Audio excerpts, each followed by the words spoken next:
Let's save energy. Every day we use a lot of energy. Most of the energy we use comes from fossil fuels like coal and petroleum, but they are bad for the environment. If we want to protect the environment and stop climate change, it's important to use renewable energy like solar and wind, and in the first place we should save energy.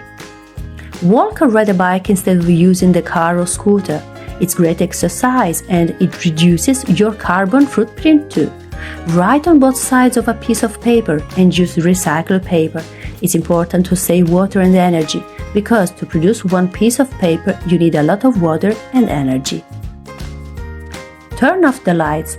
Remember to turn off lights, computers, TVs and all your devices when you aren't using them.